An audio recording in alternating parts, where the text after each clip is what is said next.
मैं मीडिया का सुन रहा था कि मीडिया कह रही है कि भाई बहन जी ने 17 सीटों पे वोट अलायंस का नुकसान पहुंचा दिया। मैंने सुना चल रहा है वो। ये मीडिया का बहुत दोहरा चरित्र है। मीडिया की हैसियत हो तो वो अलायंस से पूछे कि जब बहन जी ने उनको मना कर दिया था कि हम आपके साथ नहीं हैं, तो उन्होंने इसका अल्टरनेट क्या किया? तो जितनी जान हमें हराने के लिए भाजपा लगे उतनी अलायंस से भी लगेगी, तो हमारा कौन हितैषी हुआ?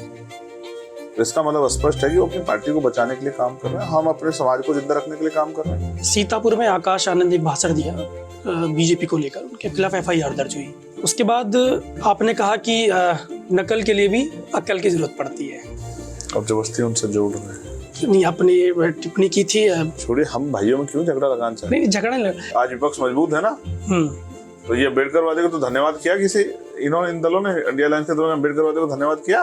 जब आकाश आनंद नगीना पहुंचे तो वहाँ आपसे संबंधित सवाल हुआ, तो उन्होंने कहा कि कौन चंद्रशेखर है ना, मैं किसी चंद्रशेखर को नहीं जानता। जिसने समाज के लिए गोली खाई हो, जान की बाजी लगा दी, उसको समाज जानता है। समाज ने यही साबित किया कि अगर तुम लोग नहीं जानते तो हम तो जानते हैं ना। ठीक है, तुम जाओ मौज करो।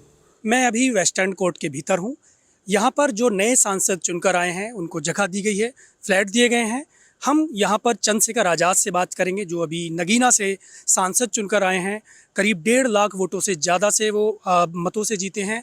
हम उनसे जानने की कोशिश करेंगे कि ये कितना चुनौतीपूर्ण रहा उनके लिए, और क्या आगे उनकी क्या तैयारियां हैं, क्या वो लोग बीएसपी पर उनका क्या कहना है, आकाश आनंद पर क्या कहना है। ऐसे तमाम सवाल हैं जो हम उनसे करने वाले हैं। चंद्रशेखर भाई, ये बताइए कि आपके इस गेट के बाहर जो तमाम भीड़ है, ये आपके दरवाजे पे क्यों है? देखिए, सांसद तो 543 बने हैं भारत की लोकसभा में। 1-2 पहले ही बन गए थे जिनके खिलाफ कोई लड़ा नहीं, और बाकी सब चुनाव लड़के बने।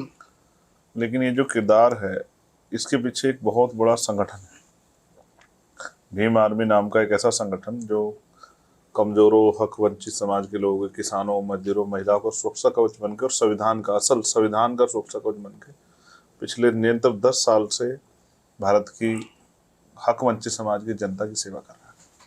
और आजाद समाज पार्टी का भी एक बड़ा संगठन है उसके सहयोग में, जो मध्य प्रदेश में, राजस्थान में, बिहार में, झारखंड में, उड़ीसा में, छत्तीसगढ़ में, दिल्ली में, हरियाणा में, पंजाब में, उत्तराखंड में, यूपी में एक अपना मजबूत हस्तक्षेप रखता है राजनीति में। तो यहाँ एक सांसद नहीं बना, यहाँ एक उम्मीद है। और आप भरोसा करोगे, देश का कोई ऐसा स्टेट नहीं जहाँ से मुझे 100-200 कॉल्स नहीं हो बहुत इंपोर्टेंट लोगों की, कि अब हमें भरोसा है कि अब बाबा साहब अम्बेडकर काशीराम जी के मिशन को चलाने के लिए अब आप आगे हो, अब हम चैन से सो सकते हैं। क्योंकि पिछले लंबे समय से हमारी नींद उजड़ी हुई है। हमें लगता है कि हमारी कोई वॉइस पार्लियामेंट में नहीं है। एक अम्बेडकरवादी आया तो हमें बड़ा विश्वास है कि अकेला जो है हम सबकी जो है उन 130 एमपीओ को भी बोलने के लिए मजबूर कर देगा, और तमाम पार्टियों के लोगों को बोलने के लिए मजबूर कर देगा कि वो दलित, पिछड़े, आदिवासी, मुस्लिम और अन्य धार्मिक अल्पसंख्यक किसानों के मुद्दे पे बोले। आप लंबे समय से सड़कों पर लड़ाई लड़ रहे थे, अभी सदन में पहुंच गए हैं आप, तो ये क्या लड़ाई जो है सदन में भी उसी तरह से आवाज़ गूंजेगी जिस तरह से अभी तक आप सड़कों पर लोगों के हित के लिए, उनके संघर्ष के लिए लड़ाई कर रहे थे? ये बूस्टर है, बूस्टर लगा है तो और तीखे और जो बुनियादी सवाल है वो सरकार से पूछे जाएंगे, स्टेट में जो सरकार है उनसे पूछे जाएंगे, और जो नए अवसर मिलने चाहिए वंचित वर्गों को उसके लिए भी सवाल होंगे। सरकार अगर कोई गलत पॉलिसी लाएगी, एंटी कॉन्स्टिट्यूशनल या जो है जनहित के अगेंस्ट कोई वो लाएगी, पॉलिसी लाएगी, कोई कानून बनाएगी, उस पर विरोध भी होगा। सरकार कोई अच्छी चीज़ करेगी उस पर सरकार का स्वागत भी होगा। तो सड़क की लड़ाई भी लगातार जारी रहेगी, सड़कें भी सुनी रहेंगी। अब ऐसा है कि अब इस आवाज़ को एक प्लेटफार्म मिला है जो देश भर में और दुनिया भर में सुनी जाएगी। पिछली बार हमारी आपसे मुलाकात हुई थी तो मैंने पूछा था कि आप कहाँ से चुनाव लड़ेंगे, तो आपने नगीना का नाम लिया था। आप नगीना से चुनाव भी लड़े, लेकिन आपका जो गृह क्षेत्र है वो सहारनपुर में आपका घर पड़ता है। तो इस सीट को चुनने की कोई खास वजह? तो ये सहारनपुर भी हम ही जीते हैं, सहारनपुर हमसे बाहर कहाँ है। लेकिन सच ये है कि ये पार्टी का फैसला था, क्योंकि नगीना का हिस्ट्री आप जब देखोगे तो आपको मिलेगा कि वहाँ मीरा कुमार लड़ती मिलेंगी, वहाँ आपको जो है रामविलास पासवान जी लड़ते मिलेंगे, वहाँ आपको वहाँ से जीत के बहन जी 89 मेंबर पड़ेंगे। तो वहाँ भी एक लेगेसी चल रही है बहुजन लीडरशिप की। हाँ।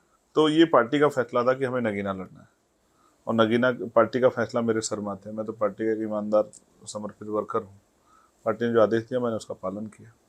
इस चुनाव में क्या किसी ने आपकी मदद की, चाहे वो सहारनपुर से जो आपके सांसद साहब जीत के आए हैं, देखिए, मसूद इमरान मसूद साहब? मेरी जो सबसे बड़ी मदद की वो हमारे धार्मिक गुरुओं ने की। चाहे वो सतगुरु रविदास जी महाराज को मानने वाले हमारे धार्मिक गुरु हों, चाहे वो इस्लाम को मानने वाले हमारे धार्मिक गुरु, चाहे वो सिख जो लेगेसी है हमारी गुरु ग्रंथ साहिब को या गुरु नानक देव जी को मानने वाले हमारे धर्म गुरु हों, या जो है हमारे क्रिश्चियन धर्म को मानने वाले धर्म गुरु हों, या जो है और हिंदू धर्म को मानने वाले भी कुछ धर्म गुरुओं ने हमारी वहाँ मदद की, जो न्यायप्रिय और एक मजबूत वाइस ईमानदार आदमी को, नए आदमी को मौका देना चाहते थे।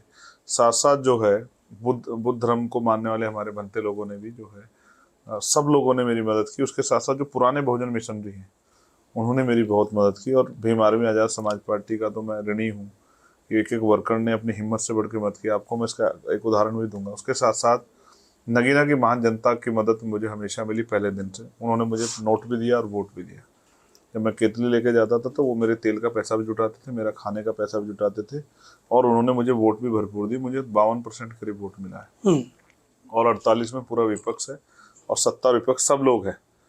तो इसका उदाहरण मैं आपको बताता था कि जब चुनाव चल रहा था तो बीच में रमजान आया और ईद का त्यौहार आया। मुस्लिम समाज के जो लोग हैं वो पूरे जो है 1 महीना रोजा रखते हैं और फिर अपना ईद का त्यौहार अपने परिवार के साथ मनाते हैं। लेकिन जो भी वर्कर पार्टी का वहाँ, चाहे झारखंड का हो या बिहार का हो या राजस्थान का हो, जो भी वर्कर वहाँ आया, चाहे वो हिंदू धर्म में आस्था रखने वाला हो या इस्लाम में या सिख में या जैन में या क्रिश्चियन में, कोई भी अपने घर नहीं लौटा। उन्होंने ईद भी अपनी वहीं मनाया। उन्होंने कहा हमारी ईद 4 तारीख होगी जिस दिन हमारी मेहनत सफल होगी और Chandrashekhar Azad member of parliament बनेंगे। आप इंडिया अलायंस का हिस्सा बनना चाहते थे, आपने कोशिश की, शामिल नहीं हो पाए, लेकिन क्या जीतने के बाद राहुल गांधी, अखिलेश यादव, जयंत चौधरी, किसी का फ़ोन आया, बधाई दी? देखिए, मुझे मेरे लोग ही इतनी बधाई दे रहे हैं। और मैं दूसरी बात स्पष्ट कर दूं कि मैं बनना चाहता था, ये मेरी इच्छा थी, उनकी इच्छा नहीं थी। उनकी इच्छा होती तो वो शायद मेरा सहयोग लेते। वो मुझसे और मेरे समाज से वोट तो चाहते थे। आप जितने भी विपक्ष के लोग जीते हैं उनमें से एक आदमी खड़ा होकर बताया कि आप बिना अम्बेडकरवादियों के वोट क्यों जीते हैं। और अम्बेडकरवादियों ने भारतीय संविधान की रक्षा के लिए, लोकतंत्र और अपने अधिकारों की रक्षा के लिए उनको वोट किया। लेकिन उन्होंने इस बात के साथ वोट किया जब मैंने उनसे कहा कि आप इस समर्थन को मजबूत करो क्योंकि आज की ये नीडेड है। वो काशीराम साहब कहते थे भाई मैं गलती कर सकता हूँ, आप मत करना। तो उन्होंने भले ही मेरे साथ जिस तरह का व्यवहार किया, लेकिन मैंने अपनी जिम्मेदारी अदा की। मैं 2 सीटों पर चुनाव लड़ा। एक नगीना जहाँ हम जीते, वहाँ विपक्ष से ज़्यादा हमें वोट मिला, टोटल विपक्ष से। और दूसरा हम लड़े डुमरियागंज जो नेपाल बॉर्डर पे है, वहाँ हमें 80,000 वोट मिले। हम 2 सीटों पर लड़े। ये इस बात का उदाहरण है। वहाँ बसपा को 3% वोट मिला, हमें 9% वोट मिला। कि अगर हम सभी सीटों पर प्रत्याशी लड़ाते तो परिणाम शायद कुछ और होते। लेकिन हमने अपने जो है जिम्मेदारी अदा की और वो वोट इस बात का गवाह है कि समाज जो है हमारी बात के साथ खड़ा होता है। अगर हम सभी सीटों पर लड़ाते तो हर सीट पे 1 लाख के अंतर, कम अंतर से जो सीटें जीती हैं तो वो विपक्ष के हाथ से निकल जाती। तो हमने अपनी रिस्पॉन्सिबिलिटी को, ये मैंने देश भर में किया। देश भर में हमारा संगठन है और मैंने देश भर में किया और इसलिए किया कि मैं अपनी जिम्मेदारी को समझता हूँ और मुझे अपनी जिम्मेदारी अदा करनी थी। और मैं आज भी अपनी जगह खड़ा हूँ। मुझे नगीना के लोगों ने आशीर्वाद दिया और देश भर के बहुजन समाज की उम्मीद हूँ मैं, उनका जो है उनकी निगाह मेरे ऊपर है। मैं उनको निराश नहीं करूँगा। मैं उनकी लड़ाई लड़ूंगा, पार्लियामेंट में लड़ूंगा, पार्लियामेंट के बाहर भी लड़ूंगा। उनके मुद्दों पे मुखर रह के आवाज़ उठाऊंगा, सरकार से सवाल पूछूंगा। आगे कितनी बड़ी चुनौती देखते हैं, क्योंकि एक तरफ बहुजन समाज पार्टी है, आप भी बहुजन दल है आपका, तो जैसे बहन जी हैं, पूरा उनका एक संगठन है, कैडर है, काशीराम साहब की पूरी लेगेसी है, लेकिन आपका नया संगठन है, तो मतलब कैसे आपको लगता है कि आप उनको पार पा पाएंगे या किससे उनसे अपना मेरा मुकाबला करेंगे? विवाद ही नहीं है ना। मीडिया को ये समझना चाहिए कि सब सत्ता में बैठे लोगों से लड़ रहे हैं। समाज तो हमेशा से परिवर्तित होता रहा।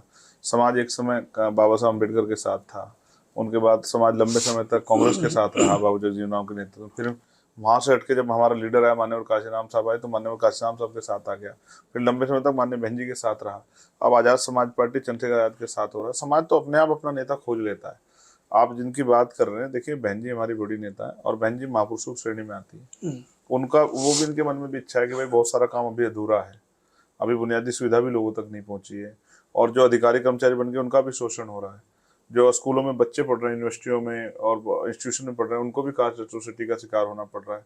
तो बहन जी भी इस बात समझती है, हमारा आरक्षण भी पूरा नहीं हो रहा है। और जो है जिस तरह घोटाले हो रहे हैं, 69 शिक्षक भर्ती में हुआ, अब नीट में हुआ, तो बहन जी भी इस बात को समझती है, सभी समझते हैं और मैं भी इस बात को समझता हूँ, समाज भी समझता है, समाज समझदार है। हमें डुमरियागंज में जो 80,000 वोट मिला वो ऐसा वोट है, इसका मतलब वो किसी परिस्थिति में किसी के साथ नहीं जाने वाला, वो हमारा वोट है। इस बात को मैं इसलिए स्पष्ट कर रहा हूँ कि आपको समझ आए कि वो हर सीट पे हमें ही मिलता अगर हम लड़ते। तो अगर इतना इतना वोट मिलता तो क्या होता। तो मैं, हमारी लड़ाई बहन जी से है ही नहीं। बहन जी हमारी नेता है और बहन जी का आशीर्वाद हमें सदैव मिलता रहा। अब उस काम को जो अधूरा रह गया महापुरुषों का, उसको पूरा करना है। वो बहन जी के जरिए उस दल से हो या आजाद समाज पार्टी के जरिए इस दल से हो, तो वो दल के जरिए हो। क्योंकि देखो हम मूवमेंट का काम कर रहे हैं, मूवमेंट में व्यक्ति विशेष नहीं है, विचारधारा विशेष है। व्यक्ति तो आते रहेंगे जाते रहेंगे, कल मैं भी नहीं रहूंगा, कह रहा था मैं परमानेंट हूँ, लेकिन विचारधारा जिंदा रहना चाहिए। जैसे आरएसएस ने कितने लोगों पे दांव लगाया, कितने मोदी जी से पहले प्राइम मिनिस्टर बदले, कितने उन्होंने अध्यक्ष बदले। तो ऐसा थोड़ा ही कि एक जो आदमी चला गया उसके साथ चला गया, नहीं, उनकी विचारधारा जिंदा थी। तो विचारधारा पर आधारित आंदोलन है, तो हमारा विचारधारा का आधारित आंदोलन होने का नहीं, चलता रहेगा। और फिर मैं कह रहा हूँ अभी जितना हम पे समय हम ईमानदार से काम करेंगे, हमारे बाद जो बचा हुआ काम है कोई और आके करेगा। हम तो कोशिश करेंगे किसी जीवन में महापुरुषों के मिशन को सफल कर जाएं, लेकिन अगर कोई कमी रहेगी तो हमसे बाद आने वाले करेंगे। लेकिन हमें संकल्प बहुत मजबूत है, तो हम अपनी पूरी मेहनत करेंगे। और समाज कितना उनको सपोर्ट कर रहा है ये भी आप बेहतर जानते हैं। उनका वोटिंग परसेंट डाउन हो रहा है, उनकी सीटें डाउन हो रही है, इस बात का उदाहरण 78 पे तो नहीं मैं लड़ा, 78 पे समाज ने कितने एमपी उनके जिता दिए, और देश भर में जहां मैं लड़ा उनके कितने एमपी जिता दिए। तो समाज समझदार है, समाज देखता है, और अब उनके पास विकल्प है। पहले विकल्प नहीं था, तो अब उनके पास विकल्प है। अब वो मन बना के बैठे हैं कि अब चंद्रशेखर को ताकत देनी है, इनका हुनर भी देखना है, इनसे भी काम लेना है। अभी कई सीटों पर उपचुनाव है, तो आप लड़ेंगे फिर आगे कई पार्टी विधानसभा चुनाव लड़ेगी, पार्टी सभी चुनाव सीटों लड़ेगी। पर? यस, पार्टी मैक्सिमम सीटों पर चुनाव लड़ेगी। बिहार में उपचुनाव पार्टी वहां भी लड़ेगी, और उत्तराखंड में उपचुनाव पार्टी वहां भी लड़ेगी। और जहां भी उपचुनाव होगा, देखिए मैंने क्या किया, 2022 में मैं समाज के बीच गया, तो समाज ने मुझसे कहा कि भाई इस बार हम बहन जी को चीफ मिनिस्टर बना दिया उत्तर प्रदेश में, तो आपका साथ लें। तो मैंने कहा ठीक है भाई, समाज बड़ा है, हम लोग छोटे, तो मैंने समाज की बात मान ली। तो मैंने बहन जी को मौका दिया, ज्यादा सीटों हम लोग नहीं लड़े। फिर इस बार अलायंस में जो है समाज भी और हम भी ये चिंतन में थे कि भाई कैसे करें। तो लेकिन आप खुद तो लड़े थे गोरखपुर से। हाँ, तो अब आप समझिए ना, 403 सीटें हैं, तो अगर हमने पार्टी बनाई तो घर तो नहीं बैठेंगे। अगर हम भी लड़ेंगे तो इसका मतलब तो पार्टी फिर बचेगी नहीं। तो उसके कुछ क्राइटेरिया भी, इतनी सीटें लड़नी पड़ेगी, नहीं लड़ेंगे तो पार्टी खत्म हो जाएगी। तो जो सेकंड वाला थॉट है उसको मैं उसको स्पष्ट करूं कि भाई अब हम लोग इस उम्मीद के साथ हुए हैं कि सेकंड वाला जो ट्रम्प सब आया पार्लियामेंट का, तो हमने इनकी मदद की, अलायंस के लोगों की। पहले हमने बहन जी की मदद की 22 में कि भाई आप लड़ो मैक्सिमम सीटों पर, फिर हमने अलायंस के लोगों की मदद की, भाई आप लड़ो मैक्सिमम सीटों पर। अब हम देश भर में जो हमारा संगठन है, हम उनसे अपील ये कर रहे हैं कि भाई अब आप इनकी भी मदद ना करो, ना इनकी मदद करो। अब आप आजाद समाज पार्टी को छोटे छोटे और बड़े से बड़े चुनाव वोट दो, आजाद समाज पार्टी को ताकतवर बनाओ, इसको मजबूत करो, इसको सींचो। अब आप, हम छोटे छोटे और बड़े से बड़ा सभी चुनाव लड़ेंगे। एक बात मैं आपका ध्यान आकर्षित करूंगा, मैं मीडिया को सुन रहा था कि मीडिया कह रही है कि भाई बहन जी ने 17 सीटों पे वोट अलायंस का नुकसान पहुंचा दिया। मैंने सुना, चल रहा है वो ये मीडिया का बहुत दोहरा चरित्र है। मीडिया की हैसियत हो तो वो अलायंस से पूछे कि जब बहन जी ने उनको मना कर दिया था कि हम आपके साथ नहीं, तो उन्होंने इसका अल्टरनेट क्या किया। हम, ये बात तब मानी जाती कि तब उन्होंने चंद्रशेखर को साथ लेके कहा होता चलो भाई बहन जी नहीं आ रही तो आप हमारे साथ रह के अपने समाज से भी कहो और बहुजन समाज से कहो कि वो अलायंस में मदद कराएं हमारी। लेकिन उन्होंने तो ऐसा नहीं किया। इसका मतलब क्या है, क्योंकि वो इस समाज को संविधान और तमाम नाम पे वोट ही तो चाहते थे ना। वो कहाँ चाहते हैं समाज में लीडरशिप पैदा हो जाए। लीडरशिप पैदा हो ना हो तो जैसे उन्होंने मध्य प्रदेश इसमें पंजाब में अपने प्रत्याशी और उसको भी कहा आम आदमी पार्टी, वैसे अलायंस में थी दिल्ली में, लेकिन वहाँ अलग अलग लड़े। और ऐसे ही वो बंगाल में लड़े, तो हमारी सीट छोड़ते तब हम मानते कि वो हमें मदद करना चाहते हैं। तो जितनी जान हमें हराने के लिए भाजपा लगे उतनी अलायंस से भी लगाई, तो हमारा कौन हितैषी हुआ। तो इसका मतलब स्पष्ट है कि वो अपनी पार्टी को बचाने के लिए काम कर रहे हैं, हम अपने समाज को जिंदा रखने के लिए काम कर रहे हैं। जब आकाश आनंद नगीना पहुंचे तो वहाँ आपसे संबंधित सवाल हुआ, तो उन्होंने कहा कि कौन चंद्रशेखर है ना, मैं किसी चंद्रशेखर को नहीं जानता। लेकिन आप एक बड़ी जीत वहाँ से करीब 1.5 लाख वोटों से ज़्यादा से जीत के आए, आप इस पे कुछ।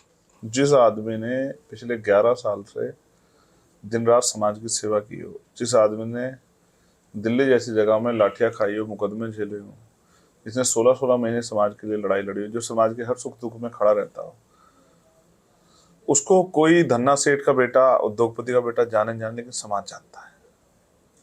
जिसने समाज के लिए गोली खाई हो, जान की बाजी लगा दी, उसको समाज जानता है। समाज ने यही साबित किया कि अगर तुम लोग नहीं जानते तो हम तो जानते हैं ना। ठीक है, तुम जाओ मौज करो, हम अपनी औलाद को, हम अपने खून को आगे बढ़ा के भेजेंगे। तो उन्हीं लोगों ने वोट दिया ना। 1% वोट मिला है बसपा को, आपको पता है? हमारी लोकसभा में हम लड़े 13,000 के आसपास वोट मिला। 1%, हाँ, 10 लाख वोट पड़े हैं, तो 1% वोट पड़ा। आप इसको समझते क्या? तो 99% समाज ने मुंह फेर लिया। एक आधा और भाषण देते तो 1% पे चला जाता। समाज समझदार है, समाज देखता है कि भाई अब वो हमारे लिए 24 घंटे साथ में खड़ा है, तो हमें भी उसकी मदद करनी है। समाज ने वोट देकर समाज ने तो बनाया ना भाई। पहले समाज साथ खड़ा हुआ, फिर मुस्लिम भाईचारा साथ खड़ा हुआ, फिर किसान भाई साथ खड़े हुए, फिर मेरा पिछड़ा वर्ग पूरा मेरे साथ खड़ा हुआ। पाल, प्रजापति, कश्यप, सैनी, मौर्य, साक्य, कुशवाहा, जाट, गुजर, तमाम भाई के साथ खड़े हुए। वाल्मीकि समाज मेरा पूरा साथ खड़ा हुआ। उन्होंने कहा भाई चलो आगे बढ़ के हमारे मुद्दों पे लड़ो, जाके हम सीवर में हमारे साथ वो होती है सफाई कर्मचारियों के साथ, हमारे सफाई कर्मचारियों की लड़ाई लड़ो। हम ठेकेदारी संविदा में परेशान, हमारी लड़ाई लड़ो। और तमाम लोगों ने लड़ाई मेरी मदद की। अब मैं अब जब आ गया हूँ तो आप देखना, हर आदमी का मुद्दा उठाऊंगा। मैं पुलिस के लोगों का मुद्दा उठाऊंगा कि पुलिस को जिस तरह फ्रस्ट्रेशन का शिकार वो हो रही है, 48 घंटे की ड्यूटी, 60 घंटे ड्यूटी, ये क्या मतलब? मैं चाहता हूँ इंडियन पुलिस एक्ट में बदलाव हो और 8 घंटे की ड्यूटी पुलिस की हो। 8 घंटे ड्यूटी करें और अपने परिवार के साथ रहे, और हफ्ते में एक दिन छुट्टी मिले उनको, उनकी वेतन विसंगता दूर हो। उनको भी उनको भी जो है उनके जीवन के साथ खिलवाड़ ना हो। जिस तरह की ड्यूटी उनसे ले रहे हैं, कि हम उनको मारना थोड़े चाहते हैं। तो उनके साथ भी फ्रस्ट्रेशन दूर हो, आदमी अपने परिवार में आता, संतोष मिल जाता है उसको। तो 8 घंटे की ड्यूटी करे तो अपने परिवार में आ जाए। तो मैं तो कोशिश करूंगा किसानों की जो है कि जिस तरह जब जमीन छीनी जाती है, मुआवजा कम दिया जाता है, किसानों जिस तरह फसल नष्ट कर दी जाती है, जिस तरह से उद्योग धंधे लग रहे हैं वहाँ किसानों के बच्चों को रोजगार नहीं मिलता, तमाम जो लड़ाई है। और नौजवानों के लिए लड़ूंगा मैं भी कि जो हमारा छात्र संघ का चुनाव जिसको खत्म कर देगा उसको बहाल किया जाए। छात्र संघ चुनाव बहाल होगा तो गरीब के बेटे को भी यूनिवर्सिटी में सीखने का मौका मिलेगा, तो नेतृत्व पैदा होगा। तो ये जो राजा महाराजा और पैसे वाले धन्ना सेठों के बच्चे नेता बनते जा रहे हैं ना, ये लेगेसी खत्म होगी। काम करने वाला मेरे जैसा मेहनती आदमी आएगा तो बदलाव होगा समाज में। आप अलायंस की बात करें, जब चुनाव आप लड़ रहे थे तो आपने कहा था कि अगर मैं जीत के आया तो जो मेरी सीट है, मैं जीत के आऊँगा तो ये गठबंधन के काम आएगी, है ना? तो क्या अभी भी आपकी जो सीट है वो तो मैं अगर जरूरत पड़ी तो एनडीए गठबंधन के के साथ काम? गया ही नहीं। लेकिन जिन्होंने मुझे नहीं, हराने के लिए, आपने कहा था चुनाव के दौरान हाँ कि मैं मुझे टिकट यही भले, कह रहा हूँ, हाँ, जिन्होंने मुझे हराने के लिए एडी चोटी का जोड़ लगा दिया, उनमें अगर जरा सी भी शर्म होगी तो फिर मैं क्या कहूँ? जिन्होंने मुझे हराने के लिए एडी चोटी का जोड़ लगा दिया, वो किस मुंह से मुझसे कहेंगे कि हमारी मदद कर दो? लेकिन हम तो फिर भी दयावान हैं, बुद्ध को मानने वाले हैं, सतगुरु रविदास जी को हम तो माफ करने को बहुत अच्छा समझते हैं। लेकिन मैं आपसे फिर कहना चाहता हूँ, आप इस बात को समझिए कि पूरे जोड़ लगाएंगे कि चंद्रशेखर आजाद कामयाब ना हो, लेकिन कुदरत का आशीर्वाद, प्रकृति का आशीर्वाद मेरे साथ था, और हमारे संतों गुरु महान पुरुषों का और हमारी माओ का आशीर्वाद हमारे साथ था। तो इसलिए हम जीत गए और आगे भी हम जीतते रहेंगे, और हम जनता का काम करते रहेंगे, जनता की लड़ाई लड़ते रहेंगे। हम अपनी बात पर अटल हैं कि हमारा जो जीवन है वो समाज के नाम समर्पित है, ना हम पैसा या सुख सुविधा के लिए राजनीति कर रहे हैं। हम तो अपने महापुरुषों के आंदोलन को आगे बढ़ाने के लिए राजनीति कर रहे हैं। लेकिन सवाल ये है कि अगर उनको मेरी इतनी फिक्र थी तो वो फिर अपनी जो पूरी जो है जोड़ लगाए वो काहे को लगाए? उनको पता है उनकी पार्टी में जो दलित नेता जीत के आएगा उसकी हैसियत ही अपने समाज के लिए बोलते। मैं देखूंगा पार्लियामेंट में जो लोग संविधान लेके घूम रहे थे वो कितना संविधान पे बात रखेंगे। ये सवाल आएगा अभी, अब देखना, मैं पूछूंगा उनसे भी, जो संविधान के नाम पे वोट लिए हैं हमारे लोगों का, वो कितना संविधान संवत जब कार्य होगा संविधान के विरोध में तो क्या करेंगे?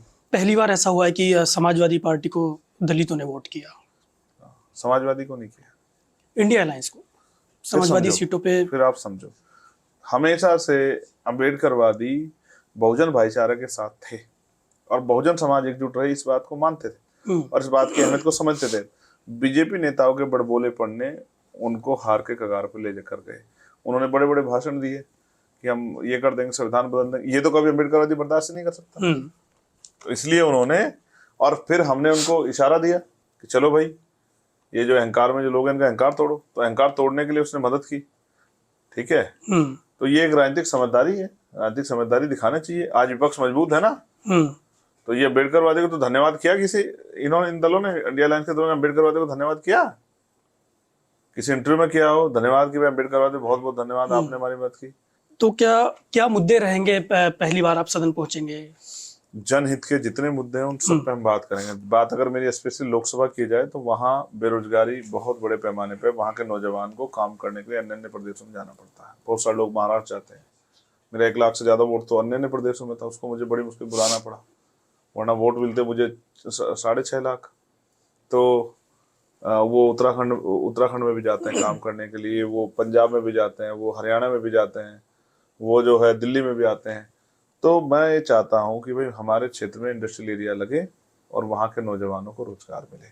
वहाँ बाढ़ की बहुत बड़ी समस्या है, तो बाढ़ से वहाँ के किसानों को, उनकी फसल पूरी जमींदोज हो जाती है, तो उनके किसानों को बाढ़ से निजात मिले।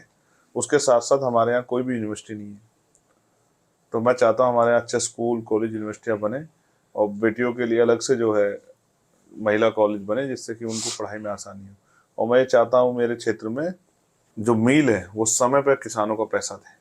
मैं चाहता हूँ मेरे क्षेत्र में जो है एक भी हायर सेंटर नहीं है, तो मेरे क्षेत्र में हम प्रयास करेंगे कि एम्स जैसे हॉस्पिटल बने, जिससे कि वहाँ के गरीबों की भी जान की वैल्यू बने, उनकी जान की भी। क्योंकि देखो हर आदमी अपने परिवार के लोगों से प्यार करता है, लेकिन हायर सेंटर ना होने के कारण कभी कभी कई लोगों की जान चुनाव में मेरे चली गई। तो मैंने उस दिन मत संकल्प कर लिया था कि भाई एक हायर सेंटर बनवाने के लिए मैं पूरी जी तोड़ मेहनत करूंगा। मैं चाहता हूँ कि वहाँ स्पोर्ट कॉलेज या स्पोर्ट यूनिवर्सिटी बने, मेरे यहाँ एक इंटरनेशनल स्टेडियम बने, जिससे कि वहाँ रोजगार पैदा हो। पर्यटन के क्षेत्र में गंगा है, वहाँ पर गंगा के साथ बहुत बड़ा पर्यटन का क्षेत्र बन सकता है, बिहार के लोगों ने करके दिखाया। तो मेरा ये प्रयास रहेगा कि ज़्यादा से ज़्यादा जो जीवन में उनके खुशहाल है, कुटीर उद्योग लगे, जो महिलाओं को रोजगार मिले। तो मैं पूरी कोशिश करूंगा कि अपने लोकसभा क्षेत्र को अपना इतना सुंदर और उसको जो है सुसज्जित कराऊं कि पूरे भारत में अगर जब लोकसभा क्षेत्र की बात हो 5 साल कार्यकाल में, तो ये नोटिस किया जाए कि भाई नगीना को ने बहुत तरक्की की है, जनसेवा ने काम किया है। अगर जनता का ही काम है वो। और अगर राष्ट्रीय स्तर पे कहा जाए तो बेरोजगारी राष्ट्रीय स्तर पे बहुत बड़ा मुद्दा है, महंगाई राष्ट्रीय स्तर पे बहुत बड़ा मुद्दा है। उसके साथ साथ जैसे मैंने कहा पुलिस को लेकर मेरा ये प्रायोरिटी रहेगी कि पुलिस के लोगों को 8 घंटे की ड्यूटी मिले और 1 दिन की छुट्टी मिले और वेतन विसंगतियां उनकी दूर। उसके साथ जो अर्धसैनिक बल है उनको भी उनकी वेतन विसंगतता दूर हो। कर्मचारियों के लिए, SC ST OBC के लिए मैं प्रमोशन रिजर्वेशन के लिए मजबूती से लड़ूंगा कि उनको प्रमोशन इन रिजर्वेशन का लाभ मिले। और जो इंस्टीट्यूशन है उनमें जो कास्ट एट्रोसिटी हो रही है उस पर रोक लगे। जो इंस्टीट्यूशन है उस तरह से जहाँ कर्मचारियों के कॉलेज यूनिवर्सिटी में बच्चों के लिए और कर्मचारियों के लिए इंस्टीट्यूशन में जो है उनके साथ जो कास्ट एट्रोसिटी या कास्ट एट्रोसिटी हो रही है या धार्मिक आधार पर जो भेदभाव हो रहा है उसमें रोक लगे। तो मैं पूरा प्रयास करूंगा कि जिस तरह से भी, और मैं पार्लियामेंट में मजबूत आवाज उठाऊंगा कि संविधान को सिलेबस में शामिल किया जाए, क्योंकि लोग अपने ना कॉन्स्टिट्यूशनल ड्यूटी समझते हैं ना कॉन्स्टिट्यूशनल राइट समझते हैं। तो जनता जब तक अपने अधिकार नहीं जानेगी और अपने कर्तव्य जानेगी तो उसका प्रयोग कैसे करेगी। तो देश को हमें जागरूक करना है, इसको भेड़ नहीं बना के रखना कि जनता में भेड़ की तरह वोट करते रहे। उनको शिक्षित बनाना है, उसको जो है उनको तैयार करना है अपने देश के प्रति। जो है कानून पे जब बनाया जाए तो कानून को समझे और कानून पर थोपे ना जाए। न्याय प्रक्रिया बड़ी खराब है हमारे यहाँ भाई। सुप्रीम कोर्ट जो देश का सबसे बड़ा मंदिर है न्याय का, वहां कोई गरीब पहुंच ही नहीं सकता है। तो हम कोशिश करेंगे, हम ये सवाल उठाएंगे कि न्याय प्रक्रिया सरल हो कि गरीब को भी सुप्रीम कोर्ट, आम आदमी की पहुंच वहां पहुंचे, हाई कोर्ट में भी और उसमें भी। आप महसूस करो जिस देश में 80 करोड़ लोग सस्ते राशन पर डिपेंड हो, वहां कहाँ से आ जाएगा आदमी सुप्रीम कोर्ट 4-5 लाख रुपए खर्च करके? तो जमीन बिक जाएगी बेचारे की। और फेस वैल्यू वाला वकील चाहिए 10 लाख रुपए पर हेयरिंग, तो अमीर तो कर लेगा हत्या करके भी, तो गरीब कहाँ करेगा? तो बहुत सारी चीजें हैं जिन पर काम होना चाहिए। मैं चाहता हूँ समान शिक्षा देश में लागू, चाहे वो मजदूर का बेटा हो, चाहे वो उद्योगपति का बेटा हो, चाहे नेता का बेटा हो, चाहे अधिकारी कर्मचारी का बेटा हो, सब जो है मुफ्त में जो है पढ़ाई करो और अपने पैरों पर खड़े हो। बाद में उनका भविष्य जो है उज्जवल हो, इसके लिए मेरी मंगल कामना है। कम से कम ये लाइन तो खत्म करो कि अमीरों के लिए प्राइवेट स्कूल, गरीबों के लिए सरकारी स्कूल। और फिर अगर सोचो सरकारी में ना MBBS में ना है आपका नंबर, तो कहाँ से लागू? नीट का मामला देखो कितना स्ट्रांगली चल रहा है। तो और पेपर भर्ती लीक हो जाते हैं सब। और मेरी इच्छा है कि चिकित्सा के आधार पर भी इस तरह से काम हो कि गरीबों को भी बेहतर से बेहतर इलाज सस्ते दाम मिले। इसके लिए सरकार इसको सरल किया जाए, इसके लिए भी हम लोग आवाज उठाएंगे। बहुत कुछ नया होगा, आप देखना, आपको अच्छा लगेगा। सीतापुर में आकाश आनंद एक भाषण दिया बीजेपी को लेकर, उनके खिलाफ FIR दर्ज हुई। उसके बाद आपने कहा कि नकल के लिए भी अक्ल की जरूरत पड़ती है। अब जबरदस्ती उनसे जोड़ रहे हैं, नहीं, कहाँ है आप नहीं, आपने ये टिप्पणी की थी। हम आपको दिए नहीं इंटरव्यू? नहीं, हमें नहीं दिए थे, किसी को दिए थे। छोड़िए, हम भाइयों में क्यों झगड़ा लगाना चाहते? नहीं, झगड़ा नहीं, छोटे भाई हैं। हम उनको रिक्वेस्ट करेंगे कि उनको मिशन का काम सीखना है तो भीम आर्मी ज्वाइन कर लें। भीम आर्मी ज्वाइन कर लेंगे तो सीखेंगे किस तरह से अन्याय के खिलाफ लड़ा जाता है। और जब आप अन्याय के खिलाफ लड़ते हैं तो मुकदमे आपको सरकार की तरफ से गिफ्ट में मिलते हैं। जब आप सच बात कहते हैं वो तीर की तरह चुभती है तो सरकार मुकदमे लगाती है। तो उनको एहसास हुआ होगा जो उन पर जो मुकदमा और उनके 30-35 साल पे लगा वो बोलने पे लग गया। हम तो लड़ते हैं समाज के लिए जाके।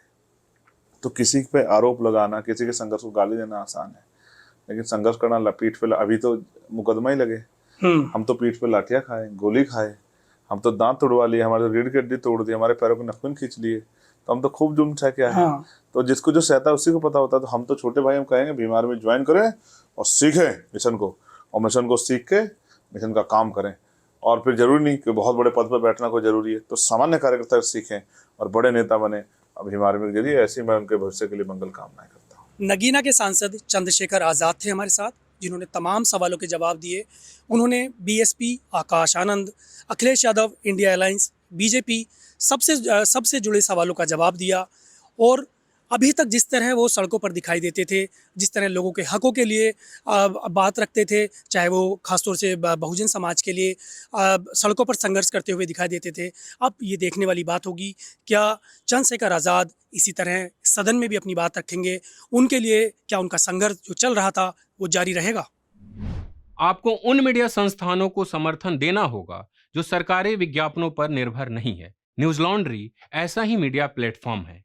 हम किसी से विज्ञापन नहीं लेते। न्यूज लॉन्ड्री को सब्सक्राइब करने के लिए newslaundry.com/सब्सक्रिप्शन पर जाएं और अपने मन मुताबिक राशि चुनें। न्यूज लॉन्ड्री को सब्सक्राइब करें और गर्व से कहें, मेरे खर्च पर आजाद हैं खबरें।